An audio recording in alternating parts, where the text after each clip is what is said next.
who wait to see the truth. Well, I believe in truth.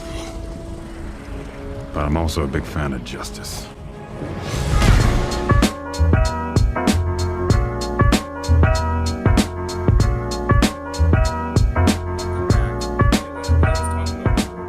Yes, Wait, that's is, exactly is what the it is ends up. the Is the recording volume too high? Is it? I don't think it is. I think we're fine. Yeah, I want to make sure that we don't want to go. We don't want any of that. No. Now that I've done it, though, now we have tons of it. Exactly. There we go. I think we're okay. Yeah, no, that's gonna come up absolutely fucking disgusting to people's ears. It is. I'll tell you right now, all 5 of our fans that we have now, they're gonna leave very shout out quickly. to Anna. That's her name. I guess so. By the way, dude, we have 1 subscriber. Oh my god! It's me. You dick. I like how Ashley didn't even. She doesn't have a YouTube channel. I don't think She doesn't have a Gmail. She does. Shout out to my girlfriend. You should totally follow us on MySpace. We have a MySpace account now. Actually, we should Also, we should follow totally just... our Yahoo Answers account. We Yes. answer everything. Dude, Google Plus. Meverse. Tumblr. What other obscure... No, Tumblr's still relatively okay. Tumblr died after they're like, no more pornography. True. No, dude, it sucks. That every single major internet outlet is like really trying to censor itself. Well, they're trying to stop people from being pedophiles. That's an important thing to do. But, you know, Twitter is just like, yeah, pedophiles? Why the hell not? Welcome them in. It's all good. Hey, welcome. What age range are you looking for on Twitter? You don't understand. Do you not know about this? No. There's like actual pedophiles on Twitter. That's and they are openly they're like, yeah, I'm pedosexual. They're trying to normalize pedophilia. Oh. They're like, yeah, I'm attracted to younger people. My age of attraction. No, they're minorly attracted people. That's what their new name is, and they're called minorly attracted. Yeah, they call people. themselves Maps. So it has like a cute little name and everything.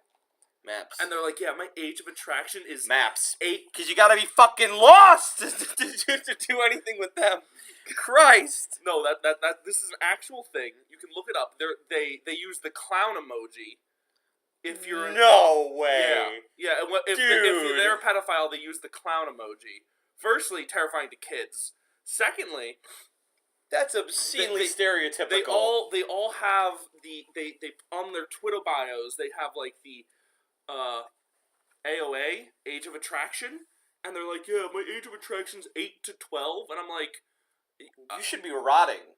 Like, okay, I get it if you're like an older man and you like younger women. If you're like 30 and you're like, I like hitting on college girls, that's a different story. No, okay. Then there's a limit for me where it's like there's different like age ranges, right? Like you have people that date people. Well, it's like ranges. the golden rule. Whoever came, it's half your age plus 7. Really. I think it's half your age plus 7. So if you're like that's their age you can date. Yeah. After 18, I should remind you. What I consider is like if someone could be your peer, like 2 to 5 years max, that's fair game. Really? Yeah, absolutely. Of course. Like if someone could have been in the same age range, especially when you get older, it kind of starts mattering less. Yeah, exactly. Like, and then once like you hit maybe your 30s or your 40s, someone like 10, 15 years younger than you, it really doesn't matter. But then if you're dating someone who could be your fucking granddaughter, like theoretically, daughter, different story. Granddaughter, out of bounds. Yeah, okay. Well, no, I say. If you're a 40-year-old man and you're dating a 20-year-old, it's perfectly fine. But if you're a 50-year-old man and you're dating a 20-year-old, hold on. Well, no, okay. When it gets to like the age where it could be where she could be your daughter, it's creepy, but it's like not. It's creepy, but not impossible. Exactly. I know a ton of girls that are like, I like dating older men. Even if it's by like a year, they're just like, I don't want to date someone younger. I knew this one girl. That's like a lot for. See, this is what I mean. Like, this is a story. This is a perfect example of what I mean by like how that can be creepy. Like a few years ago, I knew this one girl, and she was she kept hyping up her husband. She was like 19. Mm-hmm. I'm like, how do you? I'm like, okay, I guess they met in high school or something. They just decided to like decided to tie the knot because plenty of people do that. That makes perfect sense. And then one day I met her husband, and her husband was 50, and I asked how long they'd been dating before they tied it together, and she was like, "Oh, we dated for like 5-6 years." Keep in mind, this guy is 50, and she was 19. So what I'm getting out of that is that he's either A, a pedophile, or B, this is a very uncomfortable relationship, because then they have to explain that to their kids at some point. True. I mean, then if again, they have kids, who knows? The guy's kid juice could have like fizzled out over time. Who knows? Men are usually more virile into their older years, but that's besides the point. True. That's really weird how there's no menopause for men. Meno means. Ah. I think it does. I was taking the men part of that. Yeah, I know. That's what that's like a joke on like a Tumblr website. They're like, I saw menopause, menstruation. What do they all have in common? Men. But except it's their subjective biological function. You know, that's literally just like the Latin root or whatever. So like, I don't know what to tell you. It's like when people are like, "What about herstory?" I'm like, I don't think you know what the root hist means. It means before. What? I mean, Hearst could like, you know what? Let's coin the fucking prefix today. Herster. Hearst. Hearst. It would just be Patty Hearst robbing a bank with a group of Libyan nationalists. That's the prefix, everybody. We solved it. Herstory is really short Did you know for Patty Libya Hearst. loves America? Of course. I don't know if you knew. They've seen Back to the Future. They know. No, but like, I don't think you understand. They think they're like, America loves them. Olivia is super funny. Really? Oh, they think like Libya. They think Americans love Libya, and Libyans all love Americans. It's like the strangest relationship in history. They try to emulate our flag, but like they're like, we don't want to copy the United States, so we'll make our own. That's adorable. I know.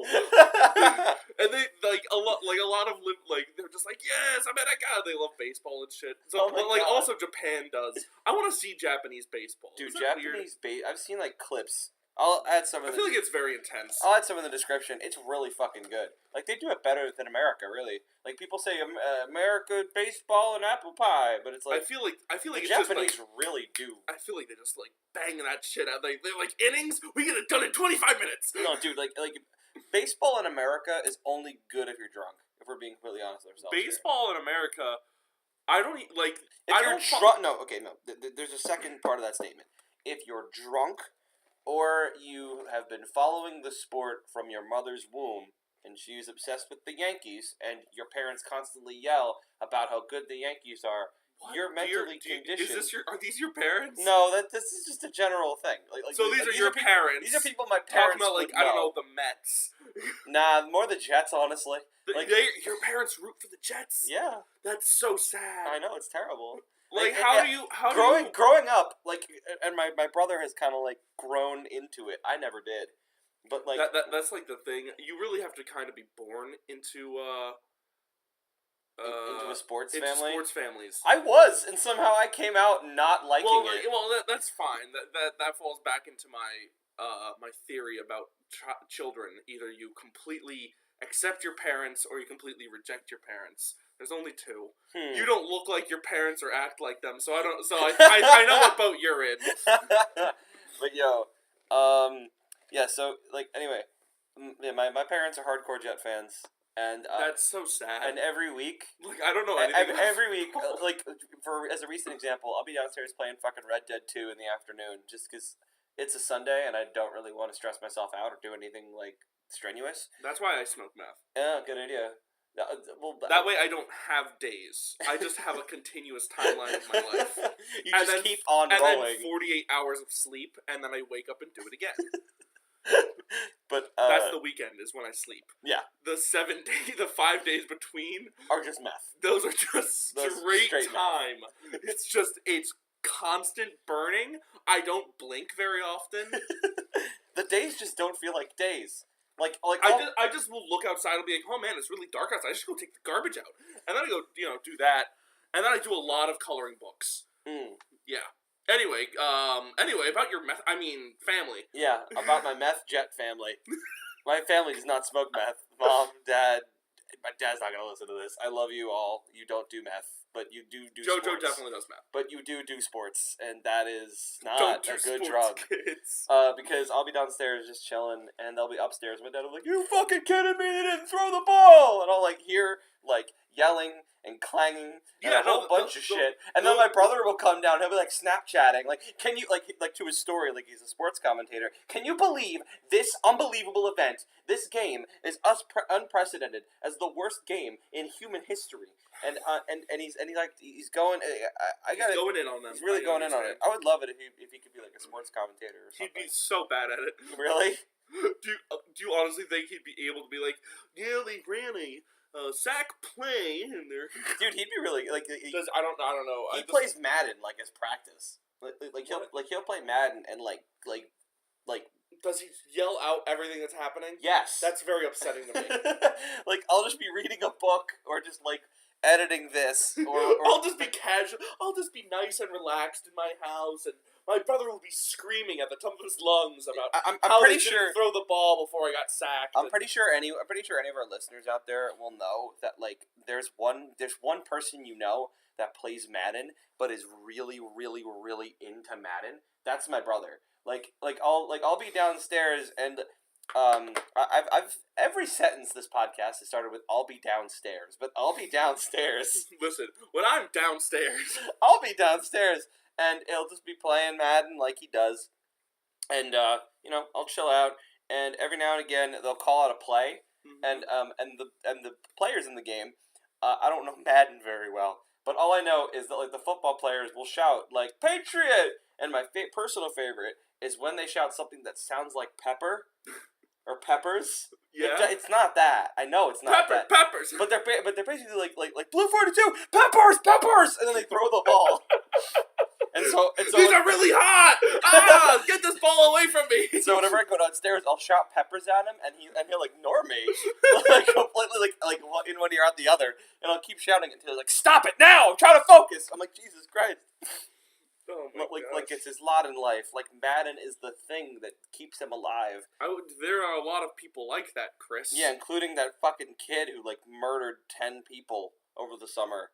Oh, because he lost it in Madden. Do you remember that? Don't forget the Call of Duty clan that lost a $2 wager match. And then swatted someone and got a kid and I think his dog killed. No, it was actually just the guy. I remember reading this story. It was so fucked up. This post was sent by the It was so Iced fucked Coffee up. Gang. It was so fucked up. Yeah, for people who haven't heard of this story. Oh yeah, no, this is really. This is real. Don't swat. Anyone who doesn't know what swatting is, not everyone in our listener base might be in the gaming community. Then again, who knows? We might not even have a listener base at this point. I think we do. Who knows? But for those of you who do listen, swatting is basically when people, if you're a streamer, if you have an online presence, what someone will do is they'll contact someone who's a bit more savvy than they are, and they'll get their address. Yeah. And call the police. They'll call in an anonymous police tip, and they'll be like, "Yeah, I don't fucking know. Ninjas playing." I don't usually know what they report. No, I know there's a lot of things. I've read up what they report. They usually say bombs? They usually pretend to be the guy. They'll be like, "Hi, I'm so and so, and I have a gun to my wife's fucking head."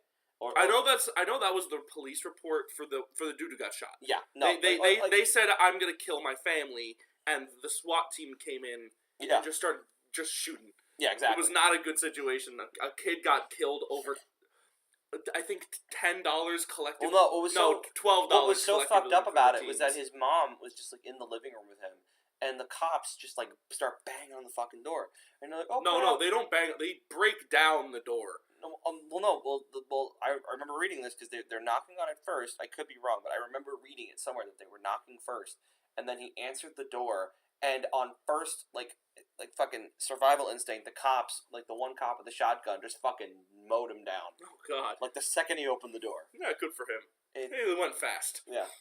Or not, you know. It's a shotgun to the torso. He probably felt all of it. And then he also got to watch in his last moments as the police, like, dragged his family into the living room and searched them all one by one. Yeah. Fucking, like, Gestapo style. Oh, good. Like, that's the last thing he saw. Probably. Because of a fucking Call of Duty clan. And that's so sad to think about. Yeah. And don't forget, this was over...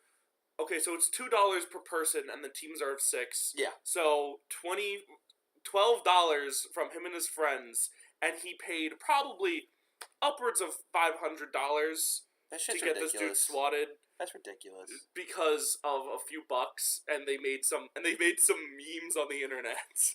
Dude, you know, I like just talking about cops. Kind of reminds me of like yesterday. I was going to work, and there was a huge traffic jam right in front of. I work in Raritan Center Plaza. I'm not gonna say where, but I work in Raritan Center. Swallow yourself, Chris. Yeah, good idea. So anyway, I work there, and I put your family on a white list. Good, and I bring that up because I bring that up because like for those of you who don't know, there was a police chase going through Raritan Center Plaza yesterday. So I'm stuck in traffic, leading in there, and I was okay. I got out early, and I'm like, shit, I'm gonna get there super early. It's gonna be fucking awesome. I'm there early pretty much every day. And you're just such a good little fucking boy. I know. I'm a good little Christian man. You're a boy. A good little Christian manlet.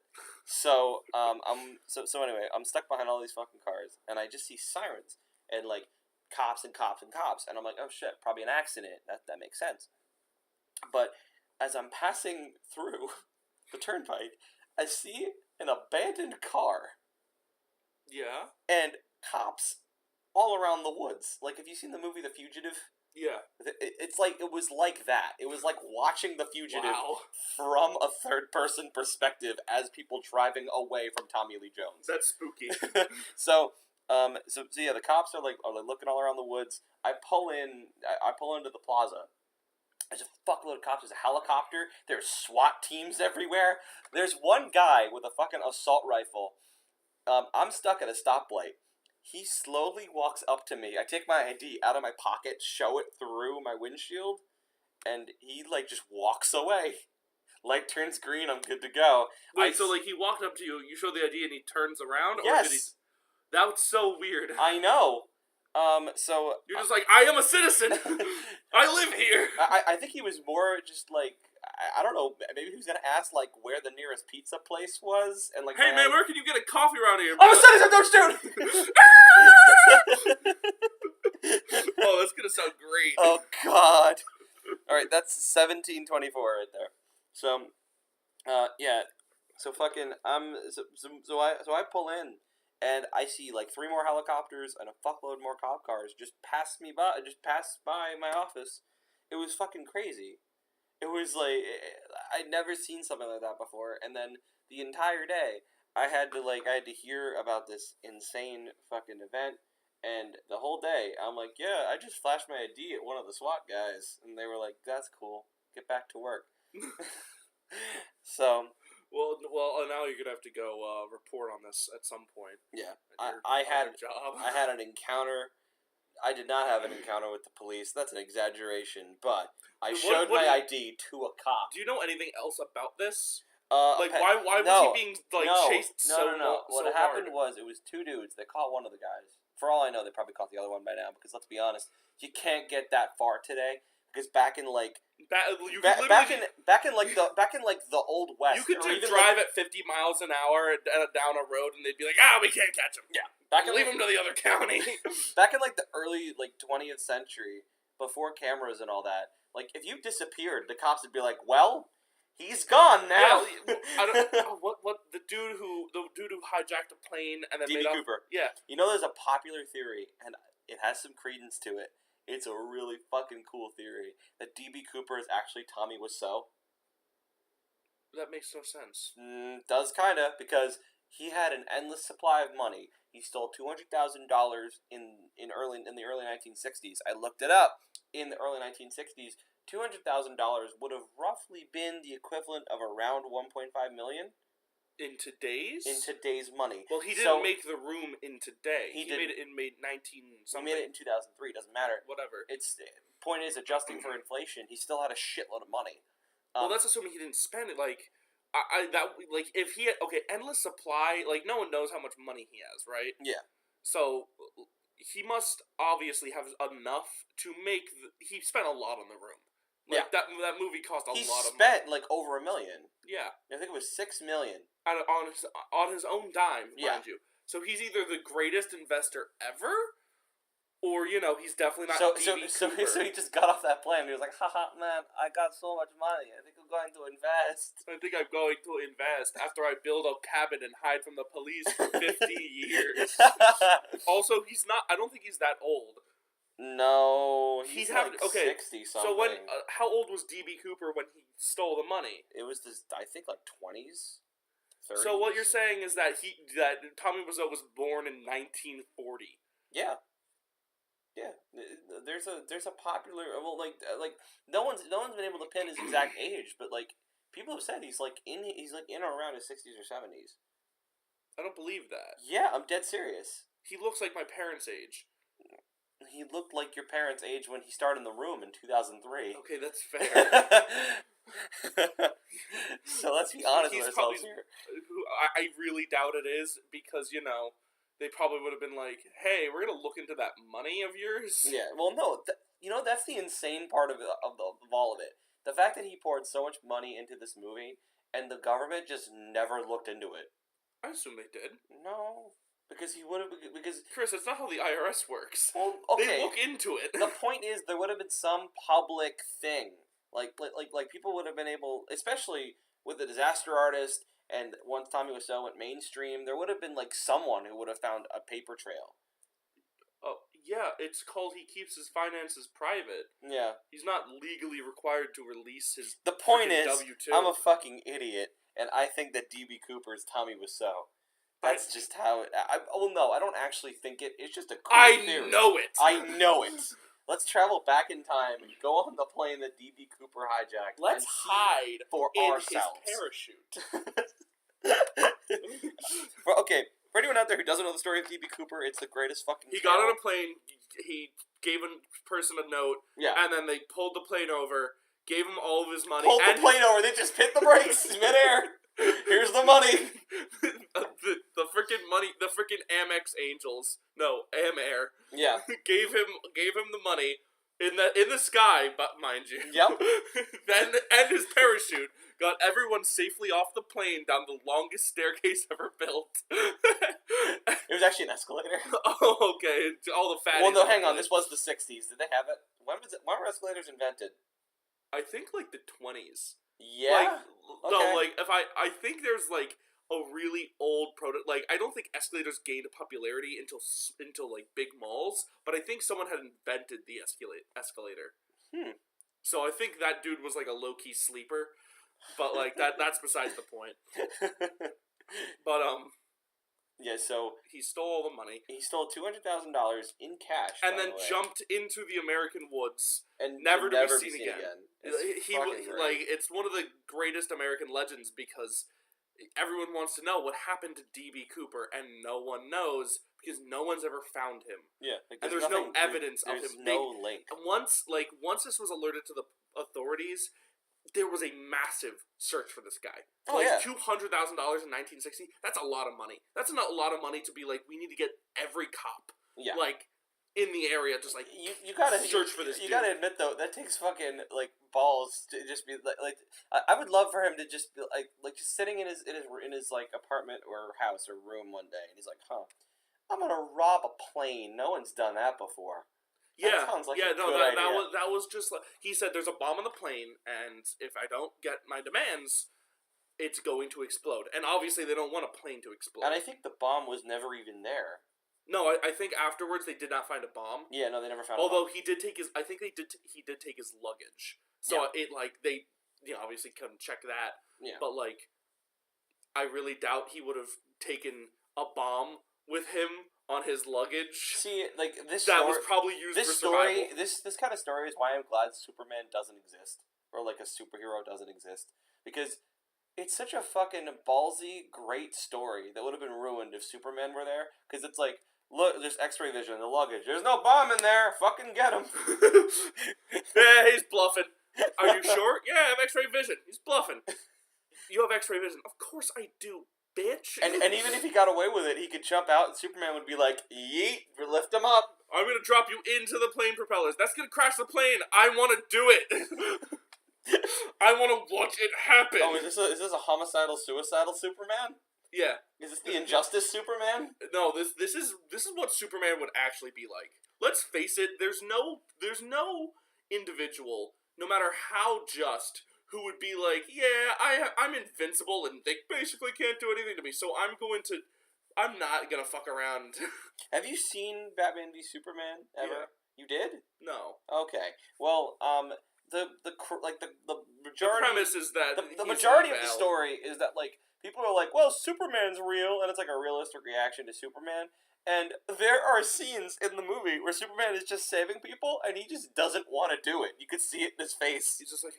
It's like my favorite is like when he's like there's one scene where he's carrying a fucking like Arctic freight liner through the ice, and he's like holding the anchor, just like pushing it forward. I know and scene. he just has a big frown on his face, like, God, this shit again. These people are stranded on the sea.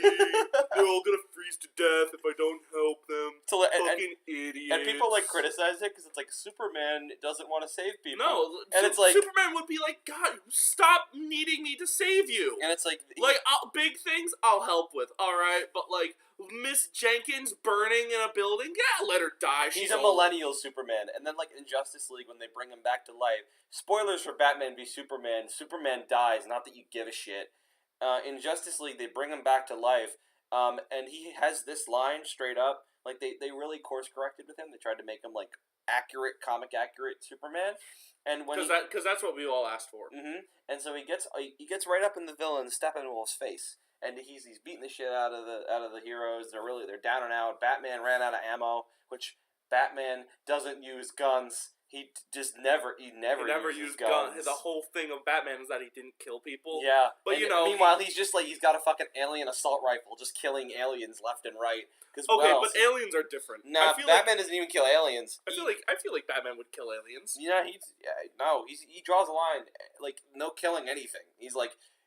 He doesn't even kill the mice in his house. He lets them feed. No, I would love to see like a Batman story where there's like a spider in his basement and he just gets it, and Alfred's like, "Sir, I'll take it out," and he's like, "No." He gets a jar, puts it in the jar, walks out of Wayne Manor in his Batman outfit, just lets it loose. And he goes to the zoo. You're here. In Batman garb, in the suit, letting it. Batman. Batman. Batman. We're closed. You gotta leave, man. No, Batman. I like your suit. The Penguin has taken over the museum. It's a good thing I'm here, then. But first, I gotta put this spider away. This little fella is a tricky boy. Penguin just murders 5 people just to get his attention. All right, I'm gonna have to put the jar down. He's not coming out. All right, what do you want, Penguin? But yeah, so the whole point of Batman's code is that like I'm not gonna kill anyone because I believe that everyone can be redeemed, and that makes sense in a Batman story because it's like you have all these like different villains and they never be redeemed that are actually like mentally ill and they really do need help. Except for the Joker, he's just a fucking psycho. He's just a dick. He's just a. I love the Joker, but he's the opposite of Batman. Exactly, that's the whole point. It's almost like it is a theme. Yeah, that you could write like a high school level essay on. Yeah, it's so surface level, but I love it. But anyway, and it's really funny to think about him with aliens, just like you might be a demonic creature from another dimension. But I think you can be redeemed.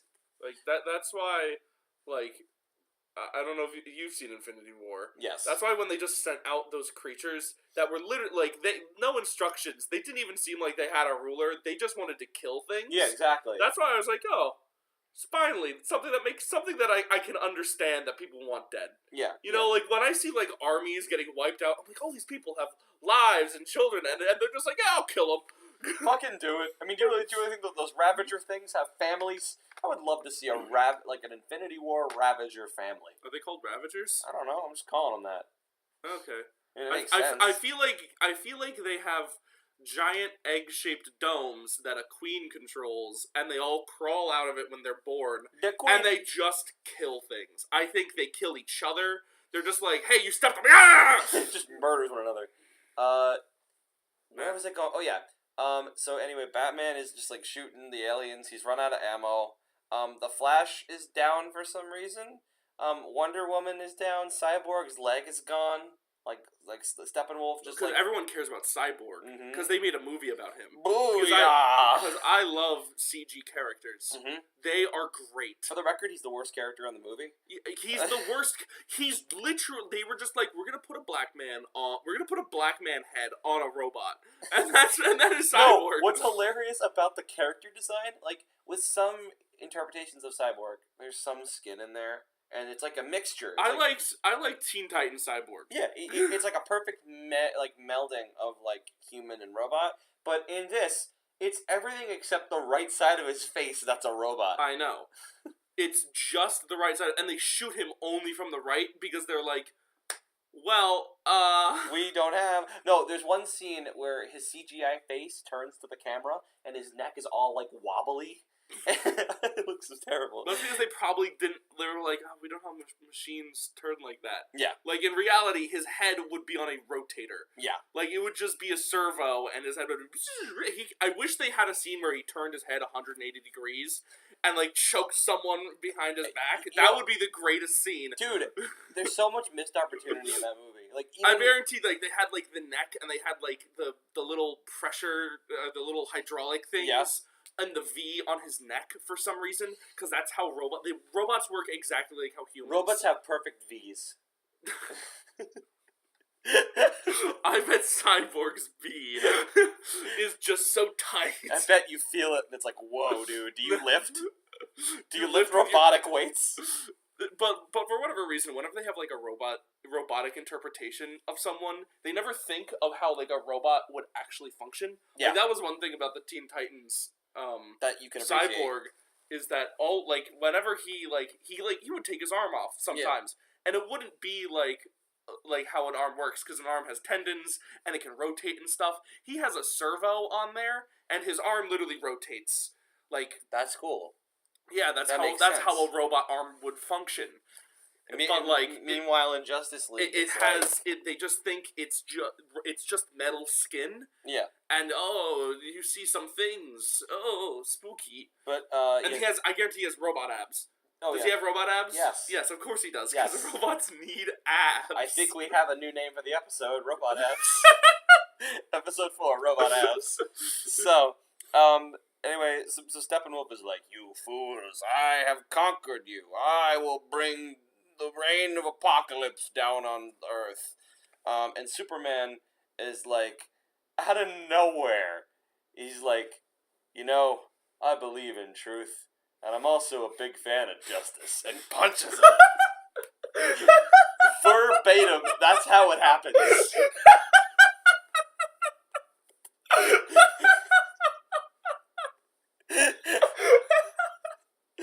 But I'm also a big fan of justice. Wails him in there. Yeah. And Superman punches him 5 times, and then he's dead.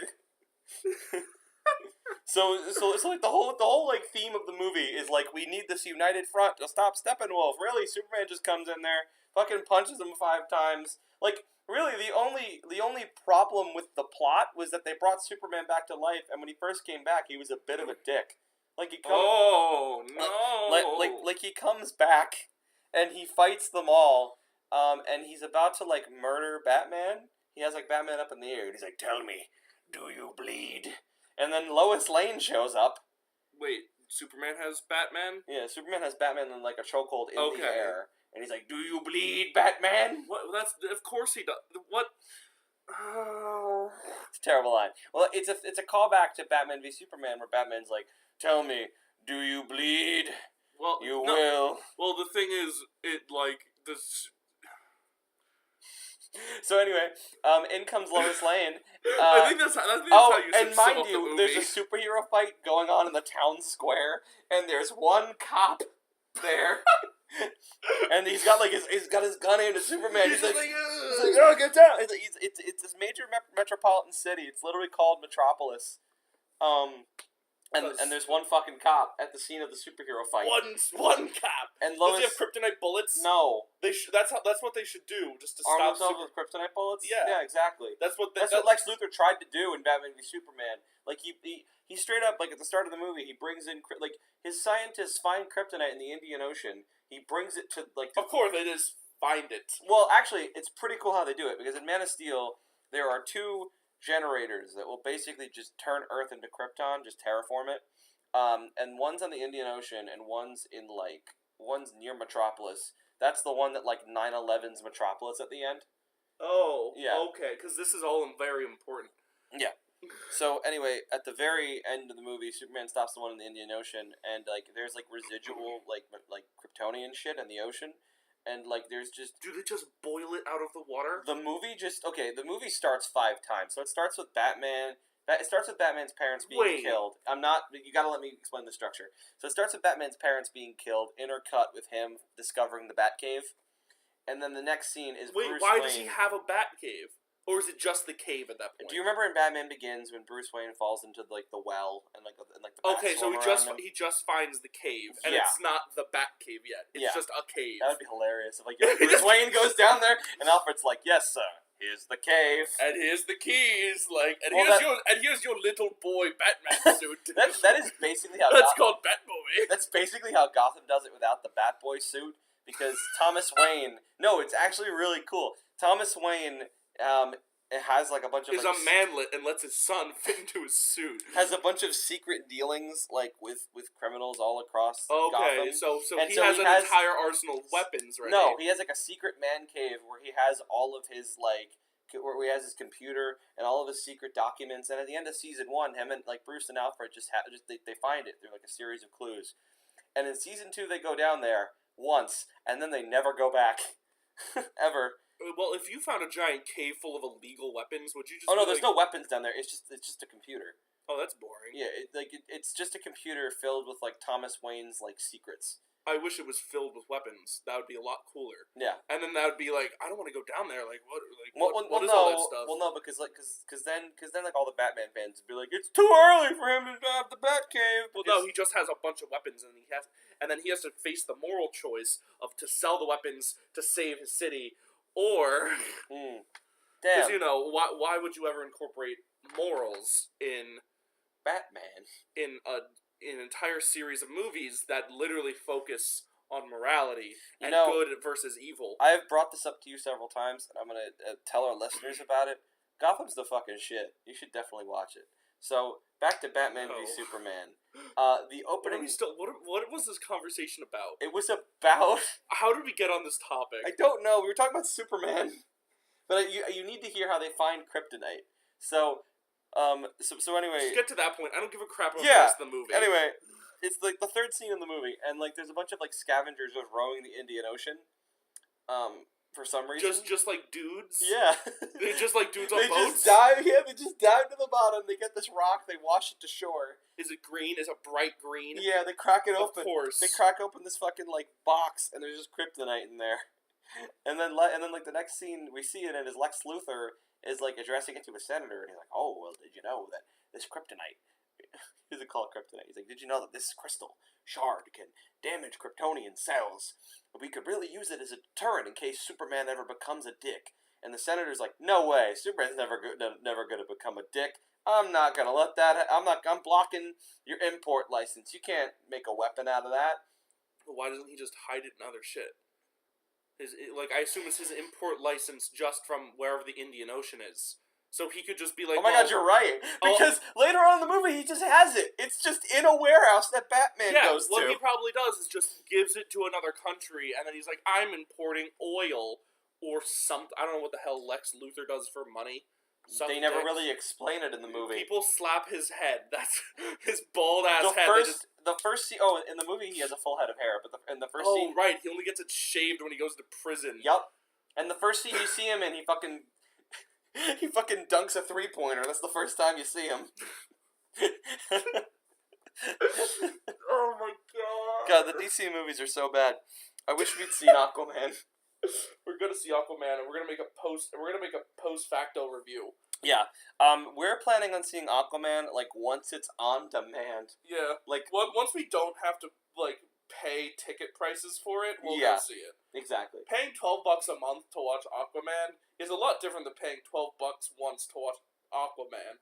Yeah. Mostly because I can pause it when it's on Netflix or whatever. And if there's something really stupid happens, we could pause and laugh for a very long time. I wonder, because I know that somewhere Amazon and DC sat down with each other and they're like, Amazon, not Amazon, Netflix. Mm-hmm. Netflix and DC sat down with each other and they're like, Netflix, how would you like to host the DC movies? And they're like, we're gonna call Marvel on this one. And they're like, you're talking to Marvel already about this? Oh, we've been talking to them for years, dude. And they're like, no, we're going to talk to them right now, and they're going to say yes. Because like, we're Netflix. We're Netflix. We can buy them. You know, you can buy Disney? Yes. You know something really fucking stupid? So you know how DC came out with that streaming service last year? Yeah, that one. The one with Titans. Isn't it closed? No, it's still around because... well, here's what they did. Did Titans come out? Yeah, it's been out for a while. Is it good? We should watch it. Oh, we definitely should. We should watch it. But there's this one. What they did was genius. Basically, your free trial lasts only 1 week, like most streaming services do, and most people signed up to see Titans And they only released one episode. They only released one episode, and they only released it, and they release one episode a week. So that people don't fucking leak it out. It's smart. And then... No, that's a dick move. That's what that is. And then by the time Titans was done, it's like they immediately transitioned over to what people probably bought the service for, which is the new Young Justice season. Because there's a lot of fans of Young Justice.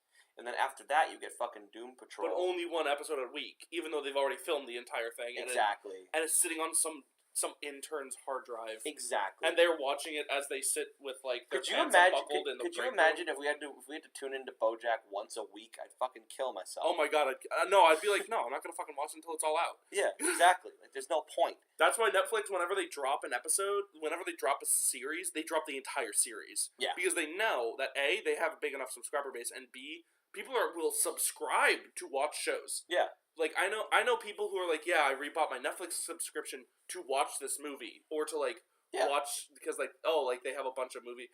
Because what they'll do, they'll take movies off and on, even though they really don't have a reason to. They might lose the rights or something. Yeah, well, I love it. I love it whenever they say they're going to take Friends off. Oh, yeah. They do it every year. They do it every year, and they can't do it. Every year the fans are like, well, I don't have a reason to watch Netflix anymore because Friends won't be on there. And they spend millions to keep Friends on. Of course they do. It's ridiculous. They spend like nearly $200 million a year to keep Friends on. That show isn't worth that much money. It's not even worth keeping on there. But enough people continuously keep their subscriptions going that they have to keep it on because Friends keeps getting watched. That is a crazy property. Like The Office, same thing. If they tried to take off The Office, do you know how many friends? Oh, they'll never do that. No, they can't. They can't. That's their number one show right now. Who owns The Office? Who does actually? What did it air on? NBC, CBS, one of them. I think it was NBC. I don't know. Yeah. Whoever owns them, they're just going to slowly drive up the yearly price to keep that show on because they realize that they pretty much can't take it off. Yeah, exactly. There's literally, if you go on a dating app right now and see how many people have Office references as their bios. No, dude, not even that. Just go on fucking any social media platform. You'll see any Office memes everywhere. Office GIFs. There's so many. Office has become a cultural icon. It really has, and it's pretty incredible. And no one talks about the English Office, which is not that. It's not a cultural landmark at all. Actually, it's like it's very depressing. Have you watched that? Yes. Show? You know how Michael Scott walks off the show all happy with a new life and new job. Yeah. Yeah. No, that show ends with someone getting laid off and him begging desperately for his job back. I know. And then it just cuts to black. It's one season, and arguably, in some ways, it is like. No, it's not better. In some ways, it's not. It's objectively worse because First, there are two types of people: people who love British comedy, people who do not love British comedy. I love British comedy. Same. I can watch Monty Python. It's on Netflix now. Monty Python and the Holy Grail. Yeah, I can watch that movie continuously for hours. That and I have no problem. That and the Cornetto trilogy, Edgar Wright. Yeah. Yeah, like Shaun of the Dead, Hot Fuzz, well done. Well, you have to like that sort of humor, and if you don't, a lot of it will just go over your head. Because a lot of it just seems like two characters. There's no punchline. It just kind of goes. Well, no, the humor really is in the like in American comedy, right? The humor comes from an external source. Like Melissa McCarthy is walking down the street and she fell down. The comedy is that she fell. Yeah. As opposed to in Hot Fuzz, the comedy comes. I'm trying to think of a good comparison. There's no like aha moment. Yeah. It's humorous and that like there's no laugh out loud moments really. There's a lot of like haha. Yeah, chuckles. It's witty, and what's better. What makes British comedy better is that it doesn't solely rely on you laughing for it to be good. Like you could watch any of the Edgar Wright films and not laugh once. I don't know how you couldn't, but you could, and you still get a lot of enjoyment out of it. Ditto for Monty Python, because there's actually like fun characters to stick with. Yeah. And the thing you're watching is entertaining, as opposed to like American comedy where it's like Kevin Hart he's. I want to see that movie with Kevin Hart and Bryan Cranston. Bryan Cranston. Yeah. I really want to see that. That looks A, funny, and B, good. I just remember seeing one trailer that was like Kevin Hart is going back to night school. But Tiffany Haddish is a really tough teacher. Whoa. And she's like, you need to learn your books. And she like throws something at his face. Like, why'd you throw a book at my face? And she's like, you need to learn how to read. Or something. I don't fucking know. That's pretty racist, Chris. God damn it. I need to rewatch Kevin Hart trailers. I need to show you something after the podcast. I can't say any of it on air because... Got it. PewDiePie situation. Got it. So, actually, you know how Facebook has like the Facebook memories? Oh God, yeah. I hate those fucking things. Well, you just started your fucking account up like 6 months ago. Well, that's the point. Because they'll just be like, you remember when you commented some communist bullshit 7 years ago when you were 12? And you'll be like, I'm gonna kill myself. No, I saw this one thing yesterday. It was like in 2013. It was like, saw Ride Along, really good, would recommend 7 out of 10. If you remember Ride Along, that's the one with Kevin Hart and Ice Cube. Yeah. Wait, I thought it was The Rock. No, Kevin Hart and The Rock is the new duo because Kevin Hart is tiny and The Rock is big. So that's the big. I want Kevin Hart to get a nickname, and just to be called Fun Size Chocolate Bar. I want Kevin Hart to. Actually, do I want him to host the Oscars? Should I put my foot down there? Well, no. Who do I want? The reason I don't want him to host the Oscars is because he'll have to keep adjusting the mic after someone else speaks. True. They can make a joke of it, though. That'd be pretty fun. No, that would be all the jokes, is that he's short and that he's black. Yeah. Those are his jokes. Yeah, Did you know he has a sociologist review all of his jokes to make sure his jokes aren't subtly racist?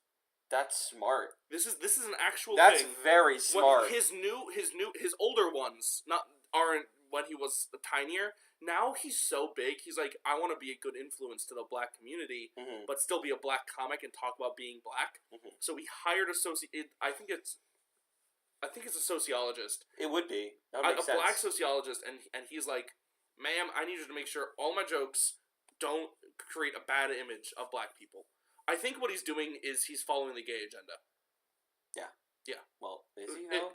Do you not know the gay agenda? Okay, so essentially, this is a real thing. That this is an actual strategy that gay people have been using for decades. My girlfriend is a gender and sexuality studies minor, and I don't even know this shit. What they did is that they were like, okay, we're going to create nothing but stereotypes about gay people. But all the stereotypes are going to be positive in some. They're good dancers. They're clean.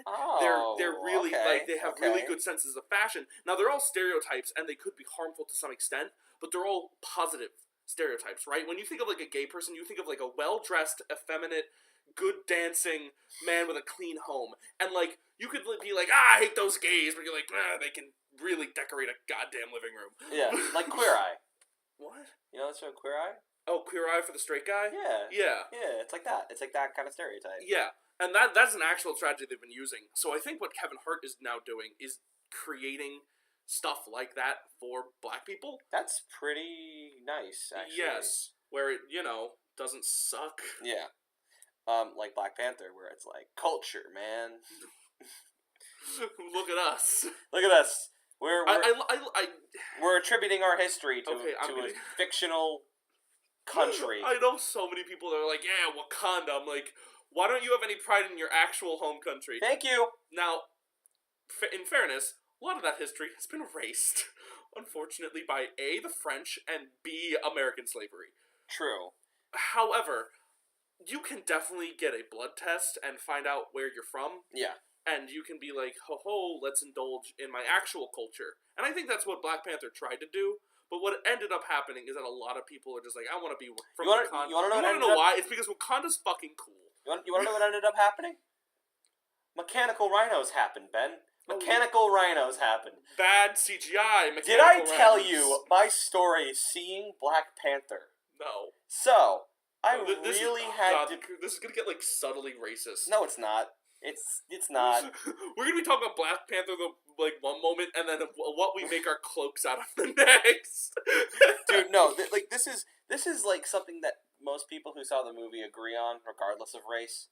Bad CGI, firstly. Yes, but there's one part where Daniel Kaluuya from Get Out shows up. And, yeah, it was cool to see him. I got out of the theater to take a piss. Because I really had to go. I really had to get out and pee. Damn it, that's the last Get Out joke I'm going to make. So I do my piss, wash my hands, get some more popcorn because I'm a fat fuck. I go back in, and it's the next scene, and they're in a casino, and Andy Serkis is there. And he's like, I got all the money. And I asked my friends, what'd I miss? And they're like, nothing. They just talked about, like, Wakanda politics and stuff. I'm like, okay, cool. So the movie goes on, and I'm actually pretty invested. I like Michael B. Jordan. I thought he was a cool villain. I thought it was basically just live-action Lion King. Yeah, pretty much. Like the story. It was cool. There's one scene in particular that I really liked. Stuck with me. Still with me. Even though I talk shit about anyone who knows me in real life knows that I talk shit about Black Panther all the time. But there is legitimate.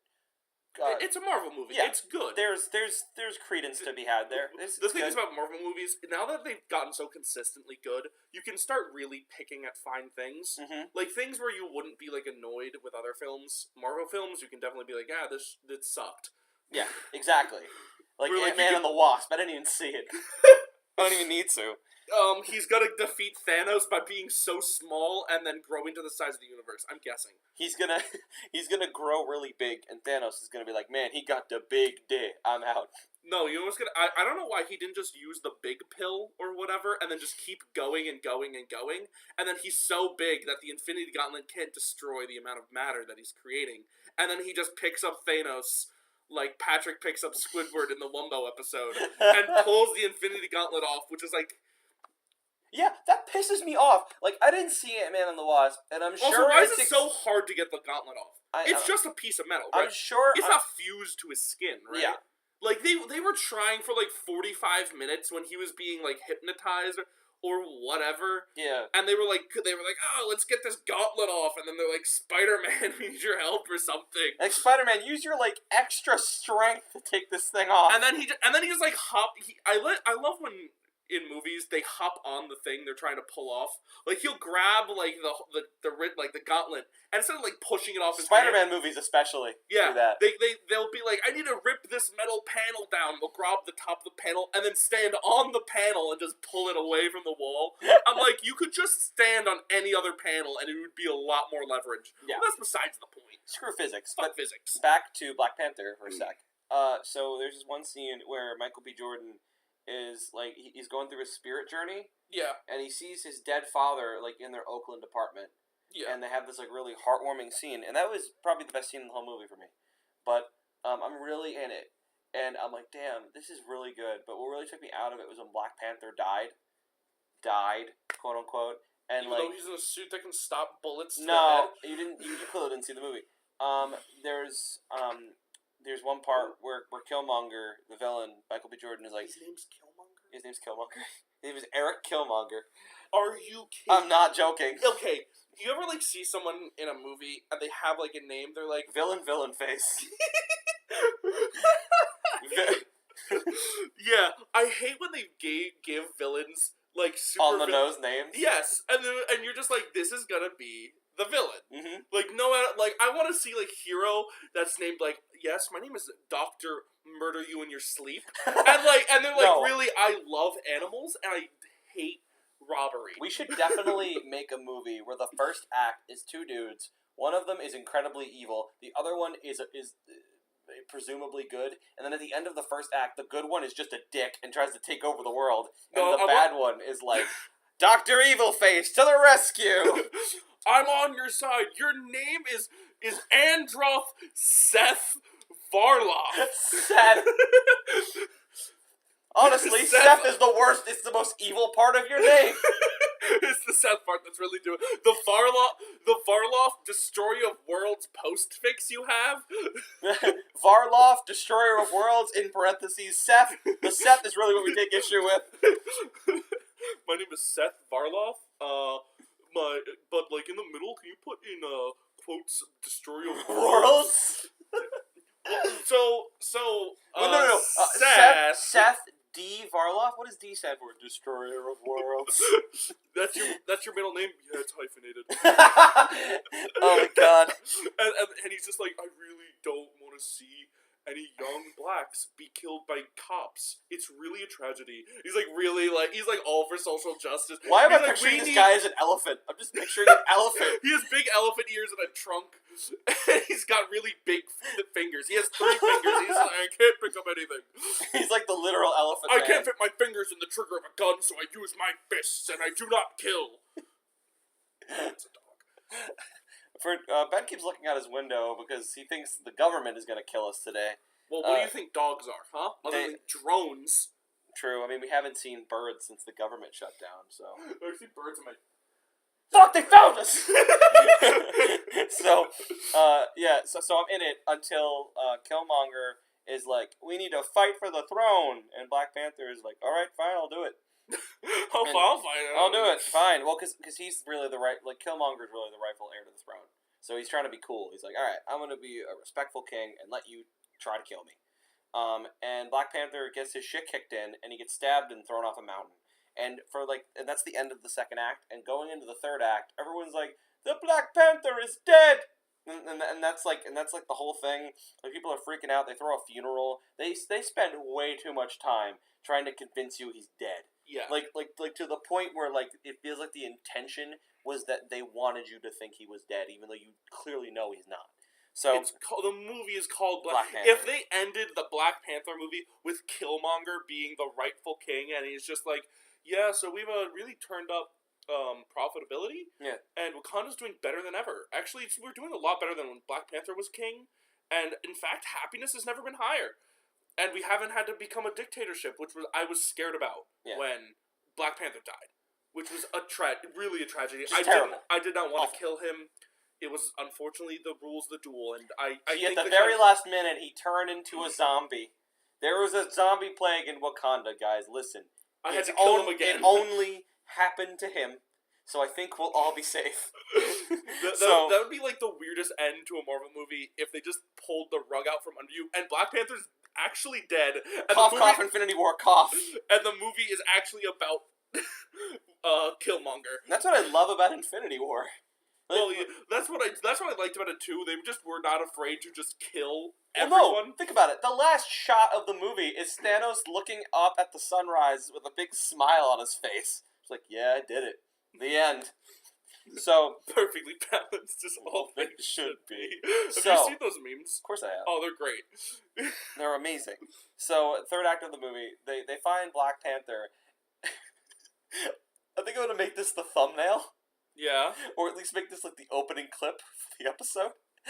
They find Black Panther in the mountains, and he's just flash frozen. He's just frozen. It's hilarious. What? He's like covered in ice and snow. What? Yeah. What? Are you funniest fucking thing? He froze? What, did they revive him out of being frozen? Yeah, they just bring him back. They just are like, put him in like 30-degree. They throw some fucking herbs in his face, and they're like, T'Challa, come back, and he's like, sure, I'm back. I'm back now after being stabbed and frozen to death. So are you kidding? That's not the really. So now we enter the climax. So now we enter the fucking climax, and Killmonger is like, I'm gonna use vibranium technology to kill all white people. Like that's his plan. Oh yeah, that was the plan. Mm-hmm. So and then anyway, good old Black Panther. So Black Panther shows up and he's like, Killmonger, don't kill white people. Take me on, bro. And so he comes into the field and he starts T-posing. Mm-hmm. Wait, he literally does. He comes out and T-poses, and he displays his dominance. Yep. So he gets up in Killmonger's face. He's like, Killmonger, take me on. And Killmonger's like, fine, I'm gonna fight you. And then it's Wakanda's people versus like a ragtag group of rebels that I guess he put. No, it was like a tribe that like it was like a really primitive like caveman tribe that found him in the ice, and he brings them back to like normal Wakanda to fight against the Wakandan military. I'm going to say it. They don't win. They do. No. In reality, they don't win. They get gunned down in no time, and then it's just Black Panther in his Black Panther suit. Well, no. Here's the thing, though. They all have an equal amount of vibranium. They all have the same technology. It just so happens that the primitive caveman people were like, let's just be like Amish. It's basically what it is. It's like if the Amish had a secret stash. So what, do they have big shields of vibranium? Of course they do. Of course, and despite that, even though vibranium is nearly indestructible and probably couldn't be melted. And for the record, the final battle looks and is paced very similarly to the fight at the end of the Phantom Menace. It takes place on a field. There's like shields and CGI with the droids, and Jar Jar, and the big fucking catapult animals with the balls. I hope you're ready.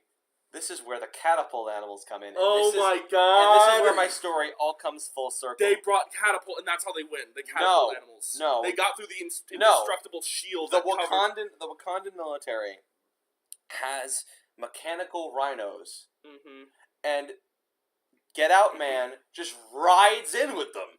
He's like, with the rhinos. I turn to my friend, I'm like, what the fuck is going on? He's like, oh yeah, the guy had rhinos. Didn't I tell you? I'm like, no, you didn't. You didn't tell me that at all. There's the only thing they have to set up the rhinos was that in the one scene where I got to take a piss, Get Out Man is just petting the mechanical rhino during the conversation. That's it. That's the only setup it gets. You know what? I think we should start the podcast with Get Out Man riding the rhino because it looks awful. Alright, so the theme of this podcast, we're going to talk about Sex Education, the TV show on Netflix. Good show. Chris, your thoughts? I didn't even finish it, but I like it. Alright, that's the end of the podcast. See you later!